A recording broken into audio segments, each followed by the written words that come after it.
अस्सलाम वालेकुम everyone. Today is 16th of the February। ठीक है। और आज जो हम टॉपिक करने जा रहे हैं, 1 to 3 तक हमने कंप्लीट कर लिया है। और उसके बाद हम जा रहे हैं 8 के ऊपर, चैप्टर 8 पे। 8 है हमारे पास डेटाबेस। तो डेटाबेस आप लोगों ने ओ लेवल्स में पढ़ा है। डेटाबेस क्या होता है? Structured collection of records.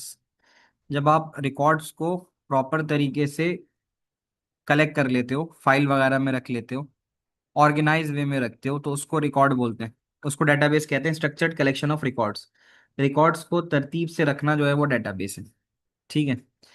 तो पहली बात तो यहाँ आ रही है कि show understanding of the limitations of using file based approach for storage and retrieval of data. आपने देखा होगा कुछ अरसे पहले, अब जैसे अब तो कंप्यूटर आ गए हैं, अब तो सारा काम कंप्यूटराइज्ड हो रहा है। लेकिन पहले ज़माने में कह लो या पहले वक्तों में, जब भी आप कभी गए हो, कोई फॉर्म वॉर्म फिल किया हो आपने किसी जगह, हार्ड कॉपी में फिल किया होगा। और फिर उस हार्ड कॉपी के फॉर्म को लेके ऑफिस में जो भी साहब होंगे, उन्होंने उसको फाइल में लगाया होगा। ऐसा है। जैसे अभी तो हमारे पास गूगल फॉर्म्स आते हैं ना, उसमें हम ऑटोमेटिकली डाटा स्टोर करते हैं, ऐसा देखा ही होगा। तो पहले क्या होता था? पहले आप फॉर्म फिल करते थे, लाइक ऐसे कोई पूरा फॉर्म फिल करते थे आप, उसमें अलग अलग बॉक्सेस ये सब बने हुए होते थे। ठीक है। तो अभी भी आप लोगों ने शायद किया हो, कॉलेज वगैरह के फॉर्म अगर आपने फिल किए हो, है ना? तो पहले इस तरह से होता था। मैं अगर यहाँ आपको लिख के दिखाऊं,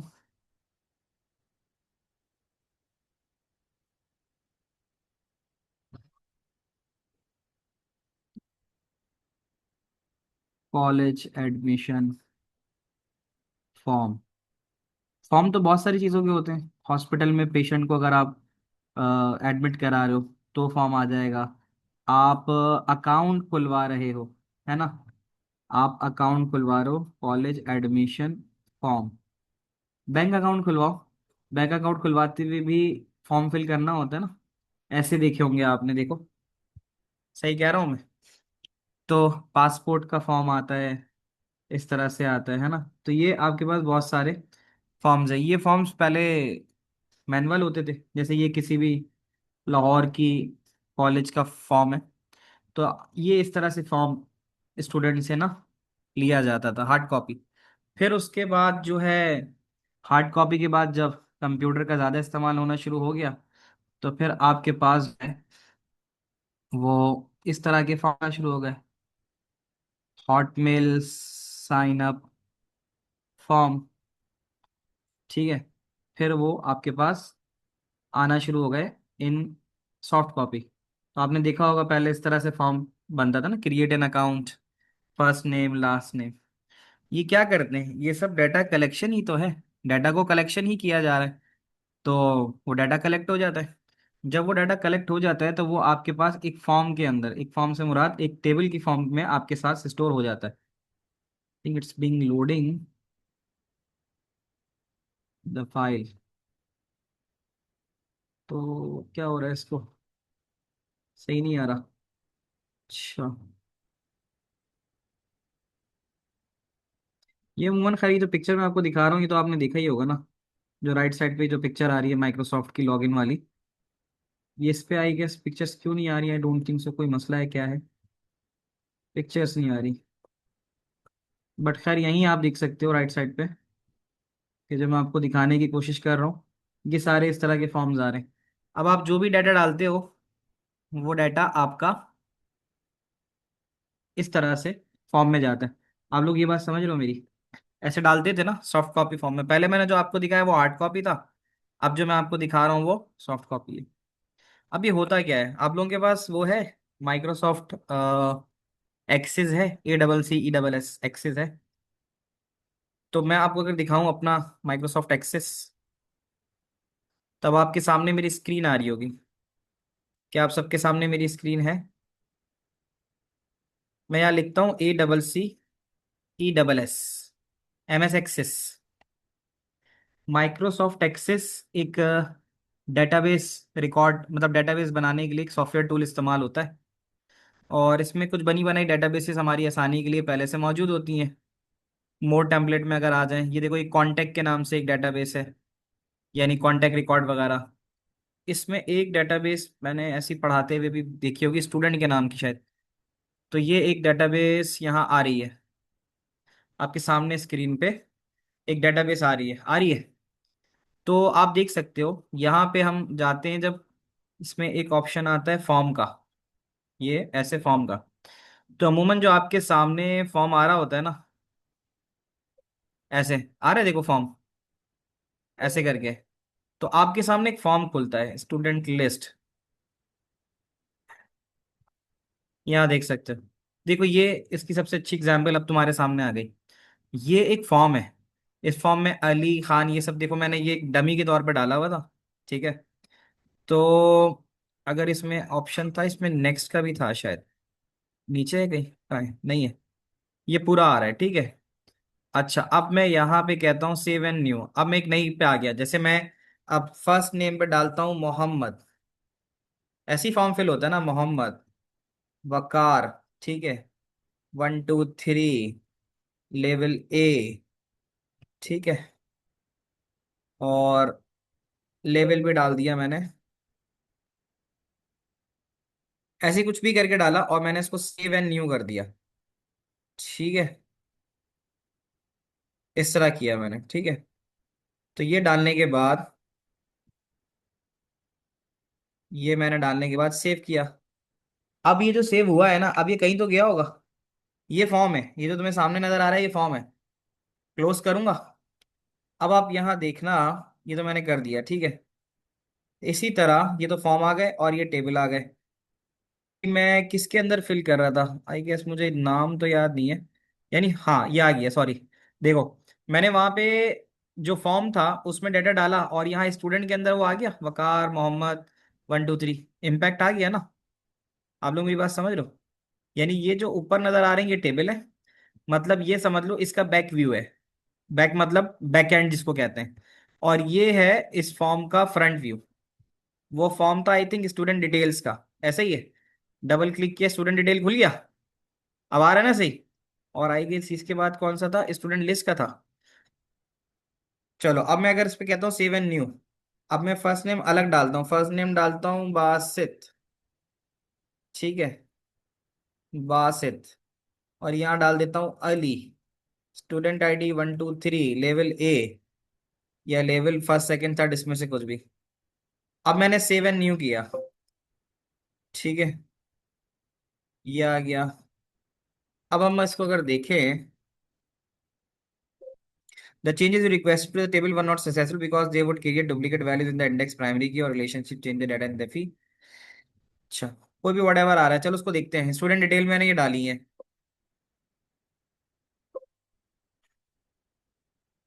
अगर मैं यहाँ जाके देखूँ स्टूडेंट डिटेल में, फॉर्म ये रहा, इसको मैं मिनिमाइज करता हूँ। हाँ वो आई नहीं है, ठीक है। बट यहाँ पे तुमने ये देख ही लिया था ना, अभी आई गेस कोई ना कोई वट इशू आ रहा हो, तो ये तो तुमने देख लिया कि यार यहाँ पे हम फॉर्म में डाटा डालेंगे, ये स्टूडेंट डिटेल का फॉर्म है, ठीक है, स्टूडेंट डिटेल का फॉर्म है। उस स्टूडेंट डिटेल के फॉर्म में जो भी हम डिटेल डालेंगे, आई थिंक अब चली गई है वो, तो उसका इम्पैक्ट हमें यहाँ नजर आना चाहिए। अभी नहीं आया, दोबारा डाल के देखते हैं। स्टूडेंट डिटेल का फॉर्म खोला, इसके अंदर यहाँ चले गए, ये तो खुला हुआ है, ठीक है। Student list, student detail, save and new. First name हमने डाल दिया कामरान, उसके बाद लास्ट नेम हमने डाल दिया कामरान अहमद, स्टूडेंट आईडी 6 डाल दी, लेवल डाल दिया हमने सेकंड। सेव एंड न्यू किया। अब क्यों कह रहा है duplicate value in the index primary key, change the data in the field, कौन सा डाटा चेंज करने बोल रहा है? अभी गया है, स्टूडेंट डिटेल में गया है, अब यहाँ चेक करते हैं, क्यों नहीं आ रहा? करना तो चाहिए तो सर, क्योंकि उस करने की वजह से तो नहीं आ रहा। स्टूडेंट्स के टेबल में student details, Kamran Ahmed safe और क्लोज क्यों नहीं आ रहा? हालांकि ये तो आया है मोहम्मद वाला। Student list, room 7। यहाँ चलो अगर इस फॉर्म में डाल के देखते हैं। Kamran Khan this @ this.com। Student ID, grade level 7 कर देते हैं, रोल नंबर 8 कर देते हैं, ठीक है। ये यहाँ पे तो चली गई इंफॉर्मेशन। अब इसको अगर हम देखें स्टूडेंट में, फॉर्म के अंदर अपडेट क्यों नहीं आ रही? अपडेट होना चाहिए ये। खैर वैसे ये चीज़ें हो जाती हैं, तो दोबारा से ट्राई कर लेते हैं इसको बंद करके, शायद अपडेट का कोई मसला हो। तो खैर जो समझाने का मकसद था वो तो आपको एक बात समझ में आ गई कि हमारे पास जो हम फॉर्म में डाटा डालते हैं वो डाटा कहीं ना कहीं पीछे लिस्ट में जाता है। जो असल उसको दिखाने का मकसद ये था, वो ये था कि आप देख सकते हो कि जो भी कुछ डाटा जाता है, देखो आ गई अपडेट, आ रही है। वो उस वक्त शो नहीं हो रही थी, अब आ गई। अब आ रहा है सबको नजर? वो जितना भी हमने डाला है वो सिर्फ अपडेट फॉर एनी रीजन नहीं हुआ होगा। तो अब नजर आ गई अपडेट सबको, बताना। तो एक बात तो समझ में आ गई ना कि फॉर्म में हम जो भी डाटा डाल रहे हैं वो हमें कहीं ना कहीं आ, नजर आएगा। अब ये जो तुम्हें ये व्यू नजर आ रहा है ना, इस व्यू को तुमने समझना है। इस व्यू में ओ लेवल्स तुम लोगों ने पढ़ा, देखो जो कुछ हमने डाला था वो यहाँ आ गया, ठीक है। अपडेट नहीं हो रहा था वो, खैर बंद करके खोला तो अपडेट हो गया। अभी देखो वो जो भी चीजें डाली थी वो यहाँ आ गई। अब इसमें से तुम्हें पता है इसको क्या बोलते हैं? ये जो पूरा मैं सिलेक्ट कर रहा हूँ लास्ट नेम, इसको क्या नाम देते हैं? ये बात पता है? मैंने मेन चैट ओपन कर दी है, उस पर बता सकते हो। तो ये जो पूरा इसको हम कहते हैं, क्या कहते हैं, पूरी की पूरी फील्ड कहते हैं ना। तो पूरी पूरी फील्ड को हम क्या कहते हैं? इसको हम लिस्ट कॉलम बोल देते हैं। और अगर मैं इसको इस तरह से सिलेक्ट करूं, लाइक दिस, रॉ वाइज, तो रॉ हम कहते हैं रिकॉर्ड्स को, ये बात तुम्हें पता होगी। ऐसे ही है, रॉ आर द रिकॉर्ड्स। और ये जो पूरा एक बना हुआ है ना, ये यहां से लेकर यहां तक ये जो मैं पूरा सिलेक्ट कर रहा हूं, इसको क्या कहते हैं? रॉज एंड रिकॉर्ड्स जो स्टोर करे उसको क्या नाम देते हैं? उसको हम कहते हैं टेबल। सही है ना? तो ये चीजें आपको यहां तक समझ में आनी चाहिए। अब हम देखेंगे कि एक्चुअल हमें क्या क्या चीजें समझनी है और किन चीजों के ऊपर जाना है। हम जरा उसके ऊपर आते हैं जो हमें थ्योरेटिकल पॉइंट ऑफ व्यू से समझ में आनी चाहिए। अच्छा एक बात और देख लो, यहाँ आप देख सकते हो कि क्या इसमें यहाँ एक टेबल है या एक से ज्यादा टेबल है? ये भी जरा बताना मुझे कि जो हमें टेबल नजर आ रहे हैं कि क्या ये टेबल्स हमारे पास एक है या एक से ज्यादा है। तो जब एक से ज्यादा टेबल होते हैं, एक होता है सिंगल टेबल डेटाबेस, ये है मल्टीपल टेबल वाली, सही है। तो मल्टीपल टेबल वाली जो डेटाबेस होती है बेटा, वो कहलाती है रिलेशनल, जैसे हसन ने बताया। उसकी वजह ये होती है कि ये सारी की सारी एक दूसरे से कनेक्टेड होती हैं। जैसे टेबल है, गार्जियन का टेबल है, स्टूडेंट का टेबल है। अब इसमें कहीं ना कहीं जाके ना डेटाबेस के अंदर ही हम यहाँ जाके इन टेबल्स के आपस के रिलेशनशिप्स देख सकते हैं। ये बना हुआ भी होगा इसके अंदर, जैसे यहाँ पर हम क्रिएट भी कर सकते हैं और बने भी होते हैं। तो ये आप देखो जरा, ये इस तरह से ये टेबल्स हैं, सही है। ये सारे के सारे टेबल्स आ रहे हैं और हर टेबल का किसी ना किसी टेबल के साथ कोई ना कोई रिलेशनशिप होता है। ये मन में आती है। तो रिलेशनशिप रिपोर्ट की तरफ अगर हम आए, वैसे तो ये बनी बनाई है, ठीक है। तो इसमें होता ही है कि हमारे पास जो भी टेबल्स हैं, ये टेबल्स नजर आ रहे हैं। एक से ज्यादा अगर टेबल्स होंगे तो एक से ज्यादा टेबल्स को हम बोलते हैं रिलेशनल, जिसमें मल्टीपल टेबल्स होते हैं और ये टेबल सबके सब एक दूसरे के साथ कनेक्ट होते हैं। These tables are connected with each other, ठीक है। तो एक तो ये चीज मैंने आपको दिखा दी। अच्छा, तो ये इस तरह से टेबल बने होते हैं और फिर टेबल के अंदर हम एक एक के ऊपर सिलेक्ट करते हैं और जिस आईडी को दूसरे टेबल से लिंक करना होता है वो दोनों आईडी सिलेक्ट कर लेते हैं। तो अब उसमें ऐसा होता है कि एक टेबल की आईडी अगर वो दूसरे टेबल में इस्तेमाल हो रही होती है, तो फिर हम पहली वाली की आईडी को हम कहते हैं, क्या कहते हैं?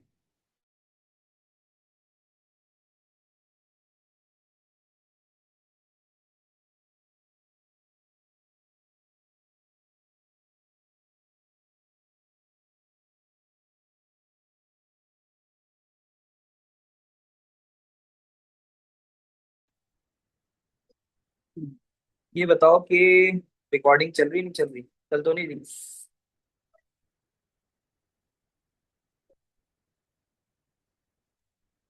रिकॉर्डिंग स्टॉप कर दो। अभी कौन है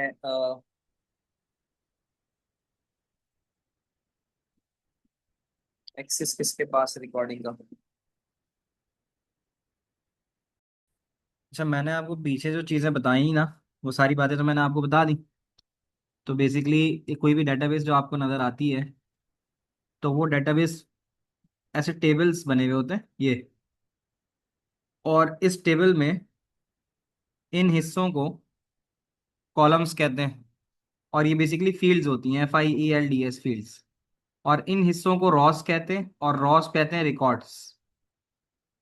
ठीक है। बच्चे कंफ्यूज ना हो तो मैं एक टेक्निक बताता हूँ। जैसे FC होता है ना, FC बार्सिलोना। तो FC से याद रखना, fields are the columns. Fields are the columns. और RR से याद रखना कि रॉज आर रिकॉर्ड्स। आ रही बात समझ में? तो मैंने आपको दिखा भी दी वहां पे कि किस तरह से डेटाबेस में फील्ड्स होती हैं और वो रिकॉर्ड्स होते हैं। अच्छा, हर एक रिकॉर्ड के अंदर एक यूनिक आईडी होती है। जैसे तुम्हें स्कूल से मिलती है जिसको GR बोलते हो, GR नंबर। या फिर CI की तरफ से तुम्हें कैंडिडेट नंबर मिलता है, कैंडिडेट नंबर। या फिर जिस मुल्क में रहते हो वहां का तुम्हें NIC नंबर मिलता है, नेशनल आइडेंटिफिकेशन। NIC होता है ना हमारा, जो कार्ड होता है, नेशनल आइडेंटिटी कार्ड जिसको बोलते हैं। तो नेशनल आइडेंटिटी कार्ड नंबर ये भी है। तो हमारे पास, हम जहां जहां जैसे बैंक के अंदर जाएं तो बैंक के अंदर एक अकाउंट नंबर होता है हमारा। तो each time a database is created, तो every record is given a unique field. अच्छा बिलाल, बर्थ सर्टिफिकेट में नंबर होगा ना कोई? बर्थ सर्टिफिकेट में कोई, बर्थ सर्टिफिकेट फील्ड के तौर पे कह रहे हो? फील्ड तो बर्थ सर्टिफिकेट नहीं हो सकता ना। नहीं, बर्थ सर्टिफिकेट तो नहीं होगा ना। मैं ये बात कर रहा हूँ कि every time a record is generated, तो हमें एक यूनिक नंबर दिया जाता है जो किसी और को नहीं दिया जाता। यार जैसे हमारे मोबाइल फोन है, हमारे मोबाइल फोन का, मेरे मोबाइल फोन का नंबर तुम्हें और कहीं नहीं मिलेगा। तो वो मेरा एक यूनिक आईडी हो गया ना। तो each time a record is generated, हर दफा जब रिकॉर्ड बनाया जाता है, बैंक अगर बना रहा है तो बैंक कस्टमर ID बनाएगा ना, अकाउंट नंबर। मुझे जो अकाउंट नंबर दिया गया है वो तुम्हारे पास नहीं है। जो मुझे मेरे कंट्री ने ऐसी नंबर दिया है वो तुम्हारे पास नहीं है। हम सबका अलग अलग है। ठीक है, हम सबका अलग अलग एक यूनिक आइडेंटिफिकेशन नंबर होता है। स्कूल में होते हैं तो स्कूल में कैंडिडेट नंबर होता है। अब मैं टीचर हूं तो मेरा टीचर ID होगा। ऐसा ही है। उसको बेटा हम बोलते हैं प्राइमरी की। और प्राइमरी की वो होती है जो हमेशा हर रिकॉर्ड के लिए यूनिक होती है। तो PRIMARY, प्राइमरी की इज अ की। प्राइमरी की इज अ की। ठीक है। Unique for each record. ठीक है। तो प्राइमरी की हमेशा वो की होती है जो हर रिकॉर्ड के लिए यूनिक होती है, उसको चेंज नहीं किया जा सकता। जैसे नाम तो चेंज हो सकता है ना, एक नाम की क्लास में 2 बच्चे होते हैं, 3 बच्चे होते हैं, और ऐसा भी पॉसिबल है कि उन बच्चों के अब्बा के भी नाम सही हो, सेम ही हो। That is possible. ऐसा भी हो जाता है। और हो सकता है वो दोनों एक दूसरे के टेनेंट और वो हो, क्या कहते हैं, लैंडलॉर्ड, है ना। तो हम ये भी नहीं कह सकते कि उनका घर का नंबर अलग है। तो देर आर सम पॉसिबिलिटीज जहाँ पे हमारे पास वैल्यूज की डुप्लीकेशन होती है। तो इसीलिए हम हमेशा एक ऐसी ID लेते हैं जो हर रिकॉर्ड में यूनिक हो, उसको प्राइमरी की कहते हैं। बच्चों बात समझ में आ रही है? तो जो सवाल हमारा निकला था, यहाँ से शुरू हुआ था, वो यही था कि यार सबसे पहले हमें समझना है कि limitation of using file base approach. अगर हम फाइल बेस अप्रोच का इस्तेमाल करते हैं, उसकी लिमिटेशंस क्या होंगी? जो नॉर्मली हम कंप्यूटर को इस्तेमाल करते हैं डाटा को स्टोर करने के लिए, फाइल बना के डाटा रखने के लिए, तो उसकी लिमिटेशंस क्या होंगी? और फिर उससे डाटा का स्टोरेज कैसे होगा? दूसरी जानिब, the features of a relational database. Relational का मतलब when you have multiple tables in a database and then you link that tables with each other. यानी मैं कहता हूँ स्कूल है, ठीक है। अब एक स्कूल के अंदर स्कूल की एक डेटाबेस बनाई जाती है। तो उस डेटाबेस के अंदर, एक स्कूल के अंदर जो स्कूल की डेटाबेस बनाई गई है, उसमें मुख्तलिफ एंटिटीज हो सकती हैं, मुख्तलिफ डायमेंशंस हो सकती हैं। जैसे डेटाबेस जो है, उसके अंदर एक टेबल बनाया जा सकता है, और वो टेबल हो सकता है स्टूडेंट का। ऐसा ही है। फिर उसी डेटाबेस के अंदर एक टेबल और बनाया जा सकता है जो टीचर का बनाया जा सकता है, क्योंकि ये दोनों एक दूसरे से मुख्तलिफ हैं। अब जैसे जो बातें स्टूडेंट के बारे में रखी जाएंगी वो टीचर के बारे में थोड़ी स्टोर की जाएंगी। अब जैसे स्टूडेंट के बारे में क्लास, स्टूडेंट के टेबल में क्लास की एक फील्ड आएगी, क्या टीचर के टेबल में क्लास की फील्ड आ सकती है? नहीं आएगी ना। स्टूडेंट के बारे में उसकी टेस्ट रिपोर्ट या प्रोग्रेस आएगी, टीचर के बारे में उसकी सैलरी और ये सब चीजें आएंगी। मतलब आपके पास जो फील्ड स्टूडेंट के अंदर फीस के नाम से आ रही होगी, इसी तरह वही चीज आपके पास टीचर के अंदर उसकी सैलरी के नाम से आ रही होगी। यानी कि दो मुख्तलिफ एंटिटीज है ना। तो जब आप डेटाबेस बनाते हो तो डेटाबेस में एक से ज्यादा टेबल्स इस्तेमाल होते हैं, बता रहा है ना नीचे कि आपके पास जब आप इस्तेमाल करोगे, यहाँ पे कह रहा है कि describe the feature of relational database, database के features that address the limitation of file base approach. File base approach का मतलब है कि अगर आप नॉर्मल पुराने जो ट्रेडिशनल फाइल सिस्टम इस्तेमाल करते थे, जैसे एक फाइल बना लिया आपने नोटपैड पे, वो भी एक फाइल ही हुई ना, तो वो फाइल नोटपैड पे डाटा को स्टोर करना और एक्सिस के अंदर डेटाबेस को स्टोर करना, आप किसको ज्यादा बेहतर प्रीफर करोगे? ये बताओ। जैसे वो यही बात बताना चाह रहा है कि limitation of using file based approach, file based approach का मतलब वो ये कहना चाह रहा है कि मेरी स्क्रीन आ रही है तुम लोगों के सामने? सही है। तो मुझे बताओ कि अगर मैं अभी क्लास के बच्चों का रिकॉर्ड कुछ इस तरह से स्टोर करना शुरू करूं, क्या ये तरीका सही होगा? बताना मुझे। अलिशबा, अब्बू का नाम बताओ। अहमद जहांगीर, अब्बू का नाम बताओ।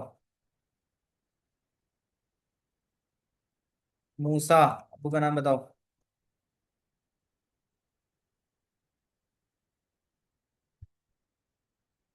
अलिशबा के अब्बू का नाम फैसल, और अहमद आपके अब्बू का नाम रॉजी है ना। तो देखो अब अलिशबा लिखा, अलिशबा के आगे मैंने लिख दिया FAISAL, फैसल, अहमद जहांगीर और मूसा, फादर नेम मूसा के फादर नासिर साहब, और अहमद जहांगीर जहांगीर, ठीक है। अब देखो ना, एक तरीका तो ये है कि यार ये मैं नोटपैड पे काम कर रहा हूँ, यानी मैं डाटा तो स्टोर कर ही रहा हूँ ना, ऐसे ही हो रहा है ना, डाटा स्टोर कर रहा हूँ मैं। और मूसा के अब्बू का नाम है नासिर। तो एक तो ये तरीका है, NASIR, ठीक है। अब ये ट्रेडिशनल फाइल बेस्ड अप्रोच है, एक ये तरीका है। और दूसरा तरीका मैंने आपको बताया कि यार मैं यहाँ जाऊं और यहाँ स्टूडेंट का जो डेटाबेस बनी हुई है, इसके स्टूडेंट डिटेल के फॉर्म में जाऊं और यहाँ जाके ये काम करूं, अलिशबा, और यहाँ पे फिर हमने नाम लिखा था फैसल, FAISAL, ठीक है। सेव एंड न्यू कर दिया। फिर इसी तरह मैंने मूसा लिखा और लास्ट नेम में लिख दिया था, फादर नेम सॉरी गलत लिख रहा हूँ मैं, लास्ट नेम में नाम लिख रहा हूँ ना। चलो हम लिख लेते हैं मूसा नासिर, पूरा नाम अगर ऐसे हो गया, ठीक है। सेव एंड न्यू किया, इसको क्लोज किया। अब आप देख सकते हो इम्पैक्ट आ गया यहाँ पे, देखना फौरन से इम्पैक्ट आ रहा है। तो इसका यही सेम काम पहले जो मैं ट्रेडिशनली किसी नोट पैड पे या किसी और तरीके से फाइल को रख रहा था, वो तरीका या फिर यहाँ रखना, दोनों में से बेहतर कौन लगा? ये लगा ये जो सेकंड वाला है जिसमें हम MS एक्सेस का इस्तेमाल कर रहे हैं। इससे एक फायदा ये होता है कि ना डाटा को रिट्रीव करना बड़ा आसान होता है। इससे डाटा को रिट्रीव करना बड़ा आसान होता है, हम फॉर्म्स के ऊपर जाके डाटा को सर्च कर लेते हैं बआसानी। जैसे स्टूडेंट लिस्ट देखो बआसानी आ रही है, क्योंकि ये सब एक दूसरे से इंडिपेंडेंट है ना, हर फील्ड अलग अलग आ रही है। तो फिर एक तो इसका व्यू भी बेहतर होता है, इसको सर्च करना भी आसान होता है, ठीक है। इसमें डाटा को स्टोर करना भी आसान होता है। तो there are so many ways जो ट्रेडिशनल फाइल बेस्ड अप्रोच से वो चीजें बेहतर रखते हैं। यहाँ तक की बातें समझ में आती हैं आप लोगों को? ये बताओ मुझे।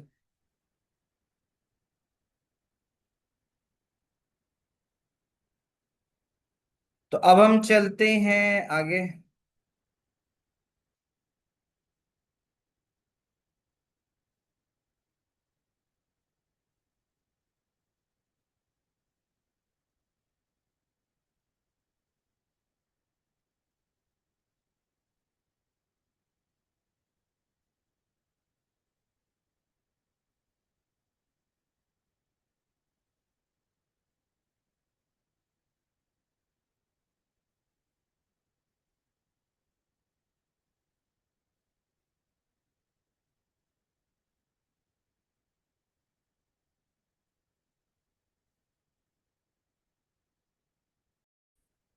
तो अब आप यहाँ देख सकते हो कि मैंने आपको वो चीज़ें भी बताई कि describe the features of relational database, इसके फीचर्स पे बात करते हैं।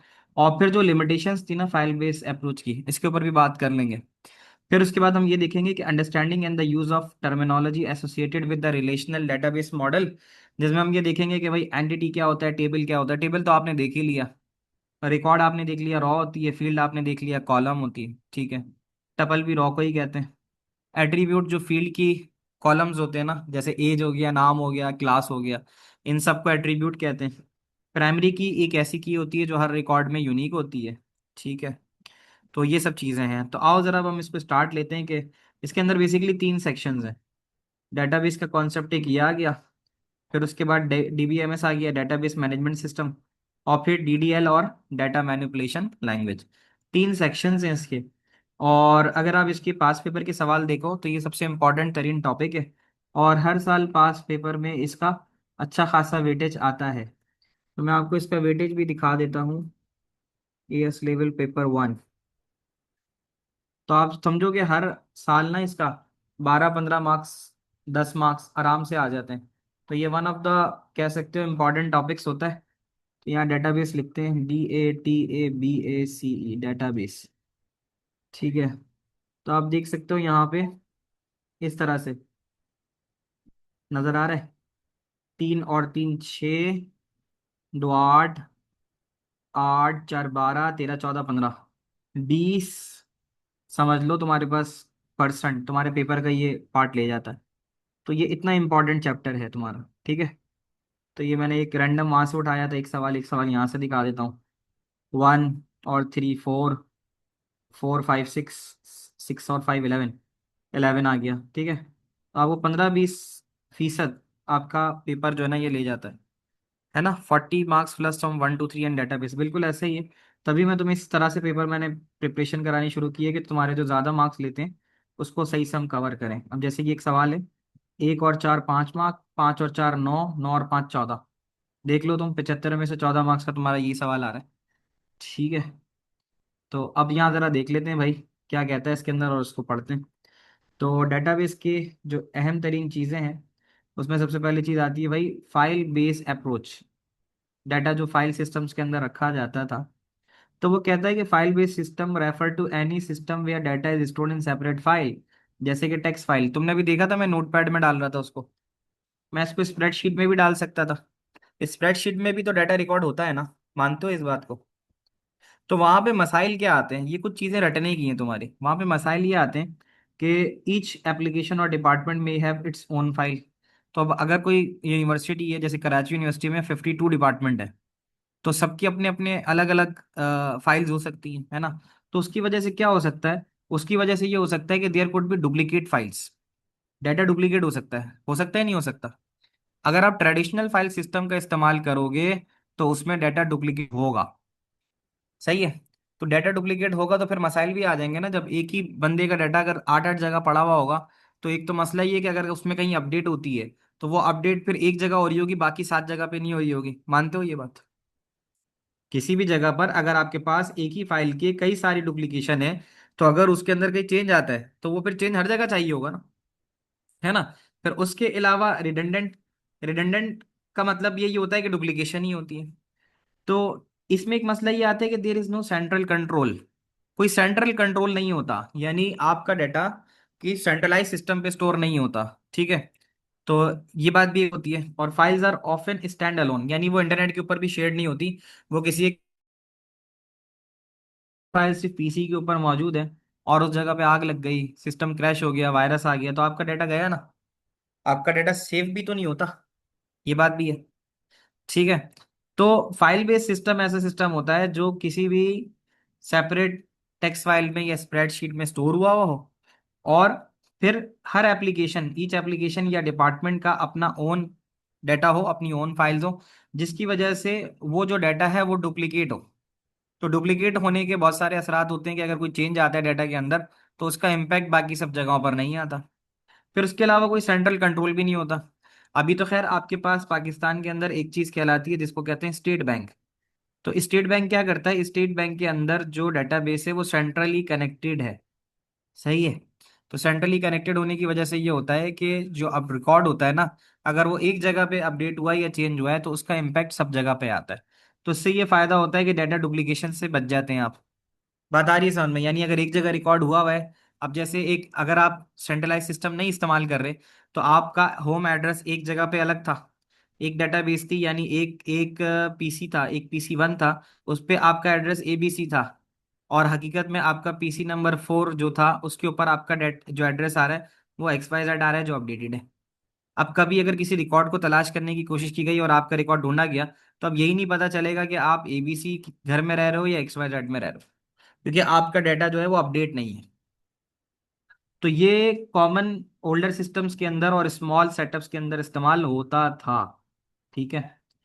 तो यहाँ पर कुछ चीजें ऐसी हैं जिन टर्म्स का आपको समझना जरूरी है, जैसे डेटा रिडंडेंसी। डेटा रिडंडेंसी का मतलब ये होता है कि एक डाटा एक से ज्यादा जगहों पर मौजूद है। तो अगर वो ज्यादा जगहों पर होगा ना तो उससे उस डाटा की डुप्लीकेशन हो जाएगी, और डुप्लीकेशन ऑफ डाटा जो है ना वो तुम्हारी जो तुम्हारी डेटाबेस है उसकी भी जगह घेरता है, जगह लेगा ना, स्टोरेज लेगा। तो स्टोरेज लेना भी तो एक तरीके से इसका डिसएडवांटेज हुआ, हुआ कि नहीं हुआ? अगर तुम्हारे पास एक ही डाटा कई जगहों पर मौजूद है और वो डुप्लीकेट है, तो वो जगह घेर रहा है ना यार, है या नहीं? ठीक है। यानी अगर स्कूल में तुमने एक फॉर्म जमा कराया, बाद में वो फॉर्म शायद उसकी डुप्लीकेशन हो गई और वो भी उसी जगह जमा करा दिया गया, तो अब क्या हुआ, उसका इम्पैक्ट तो यही आएगा ना कि फिर वो कहीं और जगह पे भी डुप्लीकेशन में इस्तेमाल हो रहा होगा। आप अगर एक बैंक से पैसे वैसे लेते हो, जैसे क्या कहते हैं उसको, इंस्टॉलमेंट में कोई चीज़ निकलवाते हो, और आप ऐसा करते हैं ना लोग, और फिर वो भरते नहीं है, सही है, और उसको भरने के लिए फिर वो दूसरे बैंक की तरफ चले जाते हैं। तो ऐसा भी तो हो सकता है ना कि अगर रिकॉर्ड हमारे पास रहेगा कि यार ये बंदा है, इसने इस बैंक से निकलवाए हुए हैं पैसे, और अब वो दूसरी जगह जा रहा है तो उसको ना मिले और वो पकड़ा भी जाए, तो इसलिए ज़रूरी होती है कि सेंट्रलाइज सिस्टम हो।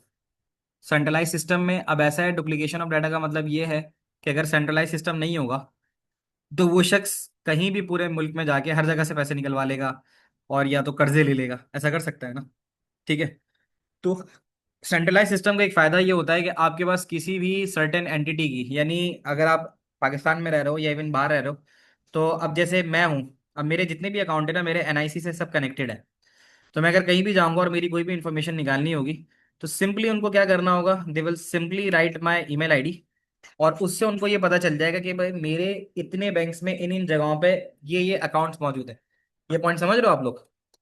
तो जो बात आती है ना आपके पास कि यार ये मल्टीपल डाटा जो है अलग अलग जगह पे पड़ा हुआ है, तो डुप्लीकेशन ऑफ डाटा से बहुत सारे मामला आते हैं। एक तो ये मसला आता है कि जगह लेगा, सही है, जिस जगह भी जाएगा जगह लेगा, और फिर प्लस जो है वो सिक्योरिटी के हवाले से भी बड़ा इंपॉर्टेंट होता है, तो डुप्लीकेशन ऑफ डाटा नहीं होना चाहिए। अब अगर मैं कहीं पे लेट सपोज अपना एड्रेस चेंज कराता हूँ, हम हमारे पास ज़ाहिर ईमेल्स भी आती हैं और वो भी आते हैं, क्या कहते हैं, पोस्टल भी कुछ चीज़ें बैंक से आती हैं, लेटर्स वगैरह आते हैं। तो ज़ाहिर है अगर मेरा एड्रेस एक जगह पर चेंज हुआ है तो उसका इम्पैक्ट बाकी तमाम जगहों पे भी आना चाहिए, तो उसका फ़ायदा ये होगा कि जो मेरा लेटर आना होगा वो मिस नहीं होगा, ये भी हो सकता है। ठीक है। फिर एक बात आती है डेटा इनकंसिस्टेंसी। इनकंसिस्टेंसी का मतलब ये है कि एक जगह पर आपका डाटा कुछ और आ रहा है और दूसरी जगह कुछ और आ रहा है। If one file is updated but others are not, the database becomes unreliable. मैं छोटी सी मिसाल लेता हूँ, आप लोगों ने कभी वन लिंक का सिंबल देखा है? वन लिंक बना हुआ होता है, ऐसे ग्रीन कलर का बना हुआ होता है एटीएम के बाहर, और ऐसे उसके ऊपर वन लिखा हुआ होता है, कभी देखा है गौर से? ठीक है। वो किस लिए होता है? वो वन लिंक का सिंबल किस लिए होता है? वो वन लिंक का सिंबल किस लिए होता है बताओ? वो वन लिंक इसलिए होता है कि आपका अगर अकाउंट किसी बैंक में खुला हुआ है, देखो ये आ रहा है ऐसे येलो में करके, यही आ रहा था, ये रहा, ये OneLink.net। ये इसलिए होता है कि अगर आपके पास पाकिस्तान में किसी एक बैंक का कार्ड है, ये ऐसे ग्रीन कलर का ऐसे आ रहा होता, नजर आ रहा है, वन लिंक, ठीक है। तो ये इसलिए होता है कि अगर आपके पास जैसे फॉर एग्जांपल कार्ड है मीज़ान बैंक का, और अब मीज़ान हर वक्त तो हर जगह मौजूद नहीं होगा ना। अब आप किसी और जगह पे पाकिस्तान में ट्रैवल कर रहे हो, और आपको लेट सपोज वहाँ पे एक बैंक नज़र आया, that is called allied bank limited. ABL। तो अब आप वन लिंक के जरिए मिजान का कार्ड इस्तेमाल करते हुए अलाइड बैंक से पैसे निकाल सकते हो। तो अगर डाटा कंसिस्टेंट है तो इसका मतलब ये है कि अगर तुमने मिजान से 50,000 रुपये कैश निकाले और 1 लाख रुपए तुम्हारे अकाउंट में थे, सही है, तो तुम्हारे पास चाहे मिजान हो चाहे अलाइड बैंक हो, कितना बैलेंस बचना चाहिए? 1 लाख रुपए थे, 50 निकाल लिए, तो 50 तुम्हारे पास बैलेंस में बचना चाहिए। ये बात मानते हो नहीं मानते? तो बैलेंस में अगर 50,000 शो हो रहे हैं तो ये किस बात की जमानत है? ये इस बात की जमानत है कि तुम्हारा डाटा क्या है, कंसिस्टेंट है। छोटी सी और मिसाल लेते हैं। तुम मार्केट गए और तुमने, सेंट्रली कंट्रोल, तुमने मार्केट गए और तुमने बैंक ए से पैसे निकाले, और बैंक ए और बैंक बी दोनों के ATM बिल्कुल बराबर बराबर में हैं। ऐसा होता है ना, कोई सेंट्रल हब मार्केट वाला होता है। Sir some will deduct like 50 और 100 rupees, the balance will get disturb. वो तो उस वक्त होता है ना अब्दुल्ला खालिद, के हर बैंक अपने पैसे लेता है।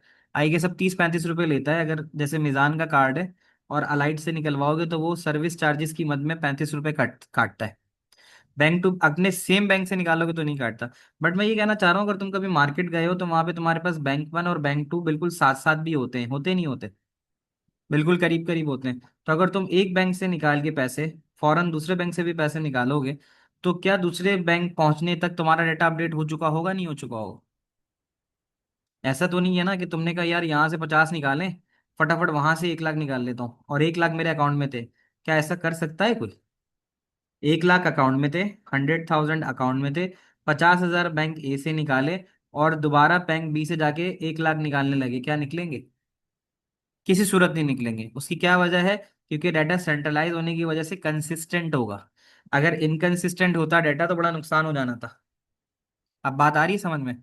तो डाटा इनकंसिस्टेंसी इस बात की मिसाल है कि फॉर एग्जाम्पल कि अगर कोई शख्स इंतकाल कर जाता है तो उसका डेथ सर्टिफिकेट अगर नादरा में जमा करा दो, तो अब वो शख्स हर जगह से इंतकाल, मतलब अब उस शख्स का जो भी डाटा है जिस भी बैंक के अंदर है, वो अकाउंट फॉर, मतलब उस तौर पे डोरमेंट हो जाएगा। डोरमेंट का मतलब वो अकाउंट फॉर फ्रीज हो जाएगा, या ये होगा कि हाँ भाई ये बंदा अब रहा नहीं है।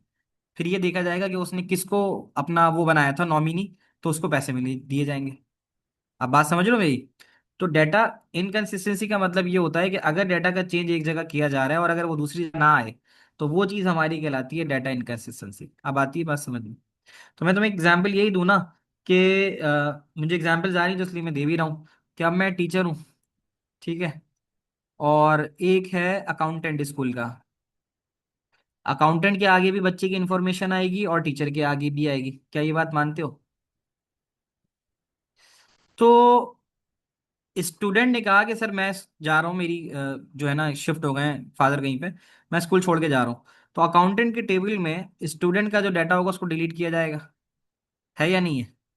तो अगर वो डाटा अकाउंटेंट के टेबल में स्टूडेंट डिलीट हो रहा है, तो क्या उस डाटा को टीचर के टेबल में आना चाहिए? क्या वो टीचर के अकाउंट में, जब टीचर लिस्ट ऑफ स्टूडेंट देख रहा है अपनी क्लास में, तो क्या उसमें उस बच्चे का नाम आना चाहिए? अगर उस बच्चे का नाम आ रहा है तो इसका मतलब है क्या है, डाटा कंसिस्टेंट नहीं है। अब बात आ रही है समझ में? तो कंसिस्टेंसी का मतलब ये होगा कि अगर वो बच्चा अकाउंटेंट मेन डाटा फाइल से डिलीट करेगा तो उसका इम्पैक्ट टीचर के पास भी नहीं आना चाहिए। अब आती है बात समझ में? अगर टीचर के सामने उस बच्चे का नाम आ रहा है तो इसका मतलब ये डाटा इनकंसिस्टेंसी है, क्योंकि अकाउंटेंट ने अपने पास से डिलीट कर दिया है लेकिन टीचर के पास अभी तक आ रहा है। तो ये इस बात की जमानत नहीं है कि डाटा इनकंसिस्टेंट है।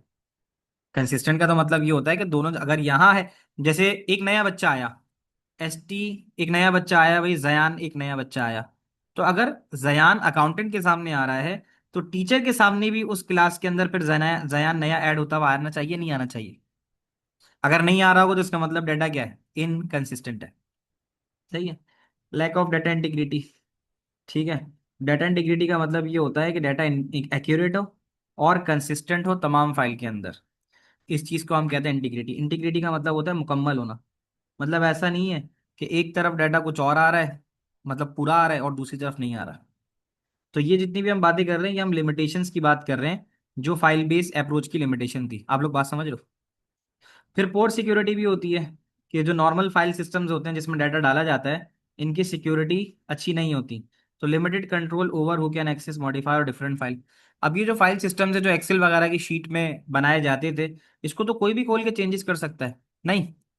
हालांकि अब तो तुम्हारा काम प्रॉपर डेटाबेस में प्रॉपर हो रहा होता है, लेकिन अगर एक्सेल शीट के अंदर अकाउंट मेंटेनेंस बनाई जाए कि भाई ये ये हमारे इतने इतने इतने कस्टमर हैं 50, उसमें से ये इनके बैंक अकाउंट में पैसे मौजूद हैं। अब कोई घुस के सबके बैंक अकाउंट के पैसे चेंज कर दे तो बड़ा नुकसान हो गया ना बैंक का।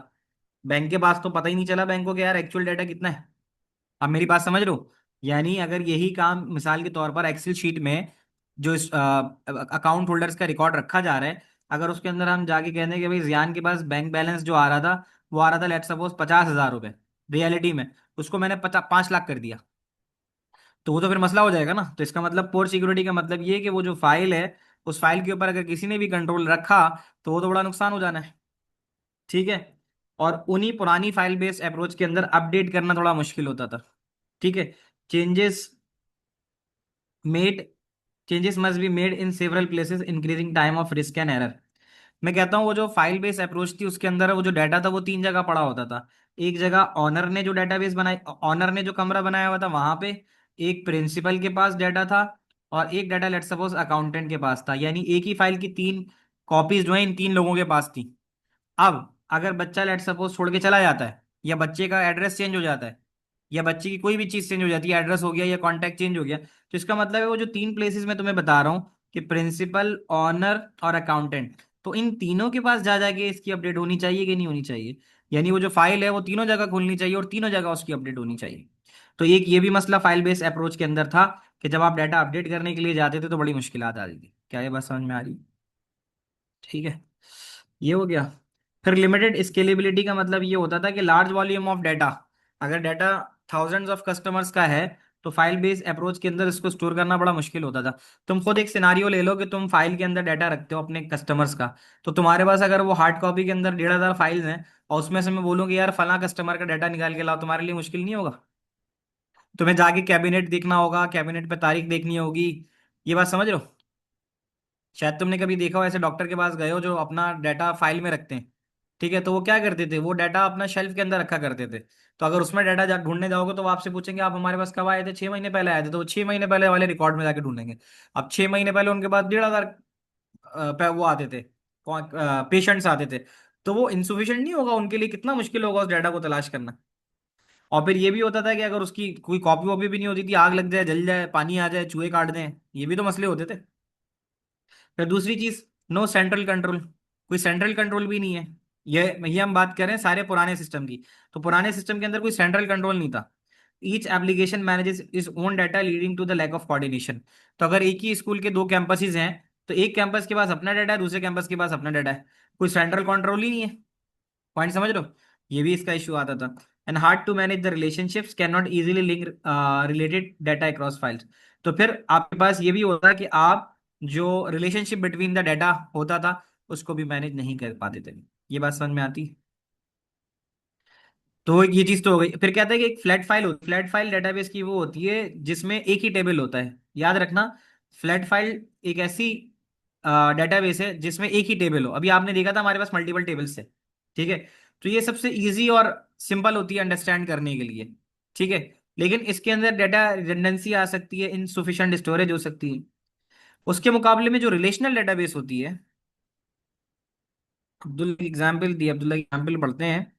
If a teacher is getting the student name in the list, how is it wrong? भाई देखो, अगर वो बच्चा अकाउंटेंट के पास से रिमूव हो गया है और टीचर के पास अब तक आ रहा है तो ये गलती हुआ ना भाई। अच्छा sir, as for the last problem one example can be for student होगी first term and second term exam but it become difficult to link this data. नहीं नहीं, इससे इसका कोई ताल्लुक नहीं है फिलहाल। इसको मैं इस तरह से ले सकता हूँ कि हाँ, कि अगर एक पूरा स्टूडेंट का रिकॉर्ड बना हुआ है कि स्टूडेंट का टेस्ट 1 टेस्ट 2 टेस्ट 3 अगर आ रहा है, टेस्ट 1 का टेबल है, टेबल तो खैर एक ही रहेगा ना बेटा, वो उसमें फील्ड चेंज होंगी तो इसका इसमें मसला नहीं आएगा, क्योंकि ये टेस्ट 1 टेस्ट 2 एक ही टेबल में आ सकता है। तो इसमें कोई इशू नहीं होगा ऐसा। ठीक है, इसको हम नहीं ले सकते। तो हम बात ये कर रहे थे कि अगर कोई ऐसी डेटाबेस हो जिसमें टेबल एक से ज्यादा हो, तो वो रिलेशनल डेटाबेस कहलाती है, बिकॉज उसके अंदर जो टेबल्स होते हैं वो एक से ज्यादा होते हैं। क्या ये बात समझ में आती है? तो एक होती है मेन इशू, ये हो सकता है, मेन इशू में तुम्हें बताऊं वो ये हो सकता है कि मैं इस तरह से तुम्हें बताऊं कि ना, एक कैंपस एक स्कूल का है, जैसे बीकन हाउस स्कूल सिस्टम है, उसका एक कैंपस लेट सपोज है पीसीएचएस में, और उसी बीकन हाउस स्कूल सिस्टम का एक कैंपस है डीएचए में। अब एक बच्चा अगर यहाँ से पीसीएचएस से ट्रांसफर ले रहा है, उसकी फैमिली ट्रांसफर हो गई पीसीएचएस से डीएचए की जानिब, तो अगर सेंट्रलाइज डेटाबेस सिस्टम है तो उसको कुछ भी नहीं करना होगा ना। वो अगर यहाँ से डीएचए की जानिब जाएगा तो बीएसएस के अंदर यानी डीएचए ब्रांच के अंदर एक डेटाबेस होगी जिसके अंदर वो सेंट्रलाइज्ड होगी, और उसमें उनके तमाम स्टूडेंट्स का रिकॉर्ड आ रहा होगा। तो वो सिंपल सिंपल, अगर वो पीसीएचएस से डीएचए में भी चला जाएगा तो डीएचए के अंदर बैठे बैठे आप पीसीएचएस के स्टूडेंट्स का रिकॉर्ड एक्सेस कर सकते हो। तो ये चीज आपकी कहलाती है रिलेशनल डेटाबेस, जिसके अंदर आप एक टेबल दूसरे टेबल के साथ लिंक कर सकते हो। अब ठीक है, अब बात आ रही है समझ में? ठीक है।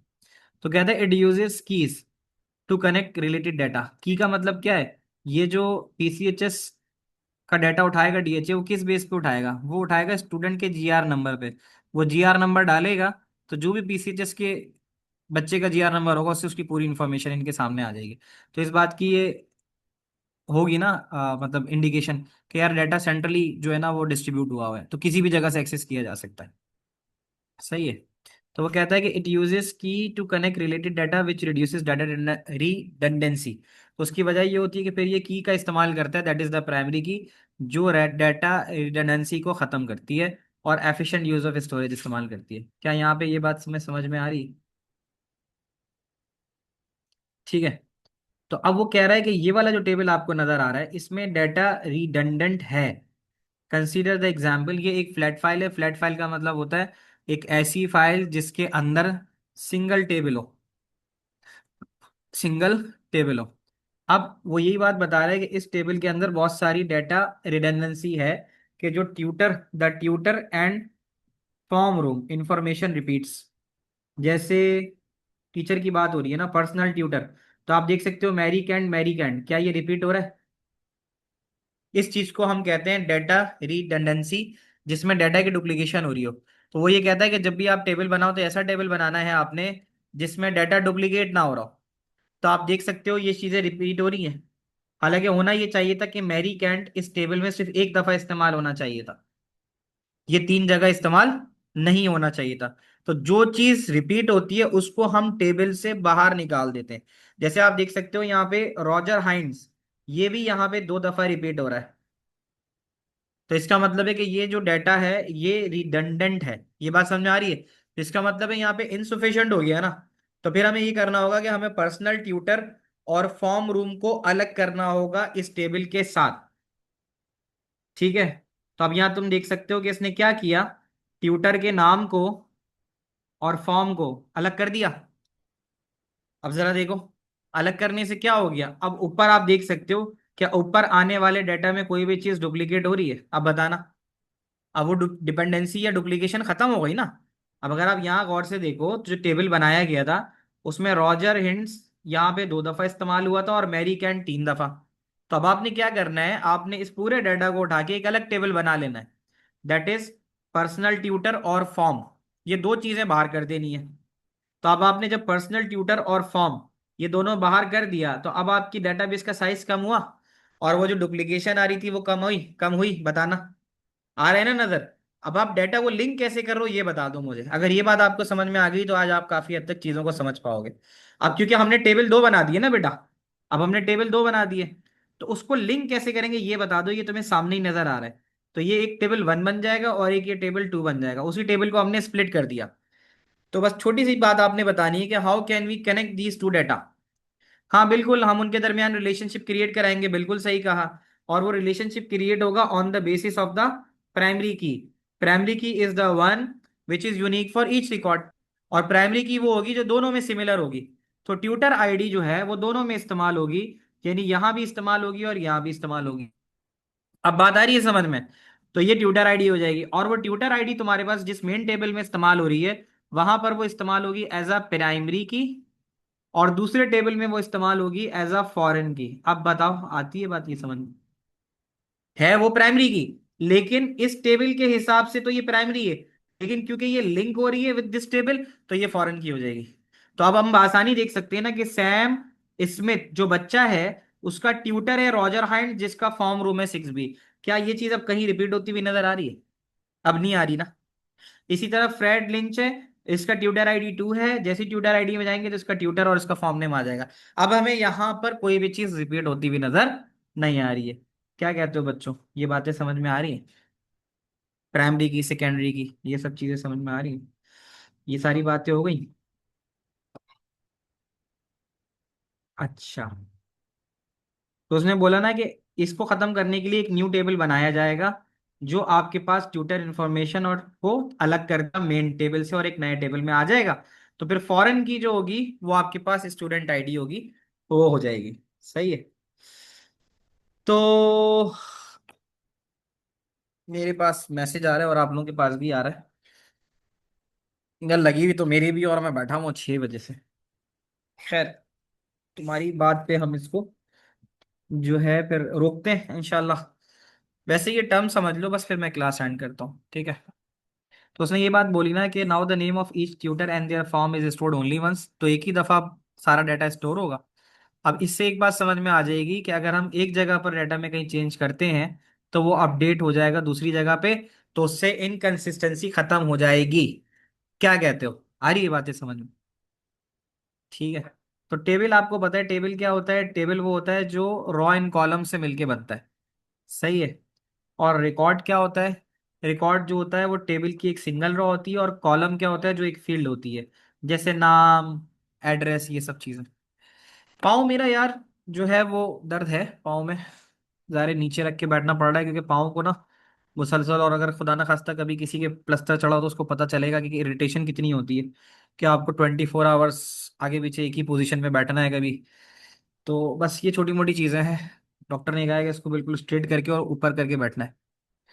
अच्छा sir, record is raw and column is field. हाँ, कॉलम इज फील्ड होती है, ठीक है। तो ये बात भी हो गई। और एंटिटी की अगर हम बात करें, हाँ ये इंशाल्लाह हो जाएगा। असल में प्लास्टर चढ़ा हुआ है ना, प्लास्टर के ऊपर तो कुछ भी नहीं कर सकते ना। प्लास्टर पे हॉट पैक कैसे काम करेगा? क्योंकि उसके बिना वो फिर पाँव रखा ही नहीं जा रहा था, ना रखा जा रहा था ना मूव किया जा रहा था। तो ये मसला है। खैर, एंटिटी के बारे में देख लेते हैं। एंटिटी बेसिकली हम नाउन को कहते हैं, किसी भी नाम को ना। अ रियल वर्ल्ड ऑब्जेक्ट और concept the data is stored about. यानी एंटिटी का मतलब स्टूडेंट एक एंटिटी है, टीचर एक एंटिटी है। तो ये सब चीजें होती हैं। यहाँ तक की बात समझ में आ रही है? बाकी फिर इंशाल्लाह कल करते हैं क्लास। कल बताओ कल किस टाइम करें क्लास? कल 5 से 6 की तो एक क्लास है, 4 से 5 अवेलेबल हो तुम लोग? 5 से 6 की क्लास है तो 4 से 5 तुम लोग अवेलेबल हो? नहीं हो? और 6 से 7, 6 से 7 में सब अवेलेबल हो? मैथ्स कितने बजे? मैथ्स कितने बजे? मैथ्स 6 से 7 है। 4 से 5 रखते हैं, ठीक है। 4 से 5 तुम्हारी होगी, फिर O लेवल की होगी, उसके बाद 5 से 6। कल इंशाल्लाह इसको आगे कंटिन्यू करेंगे, ठीक है। टेक केयर, अल्लाह हाफिज। 4 से 5 तुम्हारी है, मैं डाल देता हूँ ग्रुप पे। ठीक है, यहीं तक रखते हैं इसको। अल्लाह हाफिज।